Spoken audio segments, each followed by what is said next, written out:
I'm leaving this for a few minutes because it's not done its thing enough. So when it's ready, we'll have some coffee shop philosophy. This week's coffee shop philosophy discussion is another question or another topic that I see in the comments a lot. And that is it minimalist to travel? Now this is a very, very large topic to unpack, and it's never quite as straightforward as what people think, because obviously, especially in the extreme minimalist community, a lot of extreme minimalists are travellers, are digital nomads, and by that sense it would imply that a lot of minimalists travel, and therefore it is minimalist to travel. But I don't think that that is what people really mean when they ask that question. I think what they actually mean is many minimalists are also trying to be sustainable, and if they're really, really sustainable, is it actually sustainable to travel? Or actually are they doing worse for the environment? Well, obviously my argument there for people that perhaps say things like that is that nobody can be perfect, and none of us can completely shut ourselves in and not live our lives and not create any kind of carbon footprint or waste in our lives. All we can do is attempt to do our best and attempt to cut it down. So my argument would be that by living a minimalist lifestyle, by cutting down in every which way that you can on all your other waste, perhaps attempting to be as zero waste as possible, but not even that. Even if you are just simply living a minimalist lifestyle, the very act of attempting to not consume as much as perhaps the regular global citizen, I think that you are already doing your bit to lessen your carbon footprint. I think your overall carbon footprint would still be less than the average citizen if you are living a minimalist lifestyle in every other way. There are also ways that you can travel sustainably, and recently I actually saw a couple, I cannot remember their name, who didn't want to do the flying, because obviously the flying has lots of carbon emissions, so they were attempting to actually go around the world. I think it was either cycling or walking as far as they could, and then obviously getting on ferries. So they were really cutting down on all the carbon emissions from flying. There are also ways that you can perhaps travel where you're not flying back and forth all the time. For instance, picking parts of the area of the world that you want to go to, but then just going around that area. For instance, I have a friend that recently decided they wanted to go travel around Asia, but rather than flying back and forth sort of every year, going on several holidays, they decided to sort of save up for a long time to go for an entire year, so they could fly just one way to sort of Singapore or something and go all around the Singapore, Cambodia, Asia area, Korea, you know, all that area without travel, because all the travel from when they sort of got to Singapore was all on the train. They didn't fly internally within those areas. There are ways that you can even cut down on carbon footprint whilst you are travelling. And if that is just simply unrealistic, because not all of us could get an entire year off to go on our travelling adventures, you can offset carbon footprint. And I'm not here going to get into the whole debate about carbon footprint and carbon emissions being natural. That's a whole other discussion that we haven't got time to talk about here. We are just simply talking about whether it is sustainable to travel, whether it is minimalist to travel, and I'm saying I don't see why it isn't, because there are lots of things we can do to offset our carbon footprint, and I think the very act of being minimalist already kind of makes it, you know, reasonably sustainably, because it's about compromise in some areas. You can't be absolutist, you'd have no life at all. So if you're doing all these other things for the environment within minimalism, that means that you are capable of travel, then I think that that's an okay proxy to be evened out. I think that it's, if the reason you are doing minimalism as well is so that you can travel or that you are a digital nomad, it kind of makes sense Coffee.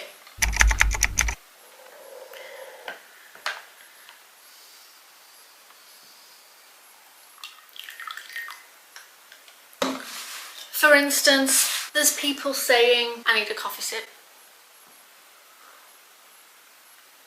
In minimalism, people will often talk about not having huge, large homes because they have sort of a bigger offset of carbon heating them. The finances behind the process around making a home, even if it's bigger. So in minimalism, people might be persuaded to get rid of their big homes in favour of a tiny home, or even renting in some cases, which we kind of covered in the self-sufficiency video. But if they sell their big homes and the incentive was you will be free to travel and go wherever you want, but then there's somebody out there saying, oh no, you can't do the travelling though after you've got rid of all your stuff because that'll be really bad for the environment. Then some people are just going to think, well, do you know what then? I'll just sod it. I'll just keep my big house and all my stuff, because if I can't travel anywhere and enjoy that freedom, I might as well stay here and have all this stuff and create more in a different way. So either way is what I'm saying, is we've still going to be in a place consuming some things, even if little, and that is still going to create a carbon footprint. As human beings, we consume. We need to eat. In general, we do sort of need to travel, and by that I don't mean that we need to go on holidays. What I mean is, even if you are living here and your family are living here and your work is over here, on a weekly basis most people are travelling to visit friends and family, travelling to work and back. If you were travelling, as in travelling away to international foreign places, you might actually only have the one long travel distance for a month, and then once you're at that place, not travel that much, or travel by foot, or travel by more public transport than you would at home. And therefore it would be a really interesting for somebody to actually do the numbers of if somebody stayed at home for 1 year and travelled to work every day and travelled to family on the weekend, usually in their own cars, creating all those individual carbon emissions, whether they then went travelling for a year and after the initial travel, the flight, they did actually less travelling and, you know, less transport, and therefore actually the overall carbon emissions for the year was less. It would be interesting. And really, if we want to go in really deep and start thinking about transport and travel and how much it is sustainable, we could even go that bit deeper and think about the food that we eat, because depending on what country you were in, which kind of goes into the idea of macrobiotics and people that lead a macrobiotic diet, could the food that you are eating in that country be more sustainable, and therefore again your overall carbon footprint for that year would be less? For instance, if you're living in the middle of nowhere and all your food has to be imported, like I know there are some places in the very top of Alaska where all their food has to be imported, and also right up in the top of Norway. It's interesting because if all your food has to be imported, the very act of living there is a little bit unsustainable in terms of all the food having to be transported to you. But there's not many of us now living in a sort of global economy where all our food is sourced locally.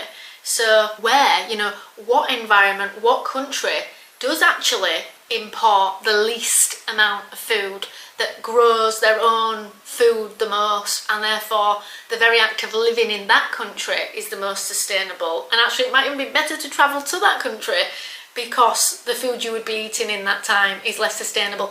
There are so many factors that can't be easily answered. It's the whole thing to do with whether we all order locally as well, or shop locally, or order online, depending on where you live. You know, it's not easy to answer. Like I've often said before, because I live in a town where everything is easily sourced for me, I don't have to run a vehicle. But that's not practical for everybody. Some people have to because they're living in the middle of nowhere. But if you can choose not to run a vehicle, you're also saving all those emissions as well. So Interestingly, on one of my videos, I once had somebody say, oh, the sustainability goes out of the window when all these extreme minimalists want to go travelling. I would say, well, no, it doesn't. I've made choices in other areas of my life, like for basically at least 10 years since I passed my driving licence, choosing not to run a vehicle so that I cut down on those emissions where they're not needed, almost saving up emissions coupons to travel to do some good with how I offset my carbon footprint. So it's not a simple answer. Also, just to kind of, even though we're sort of going away from the topic of it there, but just to be specific, when I talk about not running a vehicle and sourcing things locally, I also do consider how those things got there to the local places as well, and whether, even if you have to order things, whether they are grouped in deliveries, so you can still consider the fact that it would be better personally for myself to not have a vehicle, occasionally group deliveries of the things that I might need because I can't source them locally, than me individually driving with my car for transport several times a week to the shops. So how somebody lives, I think, has to be considered in the larger context of whether their travel would be sustainable and their overall carbon footprint. I hope I've given you all things to consider, and soon I will be doing some travelling, and we are going to be talking about sustainability and travel, and even sustainability in the places that I travel to, because some of them are pretty sustainable countries. See you all later. Bye!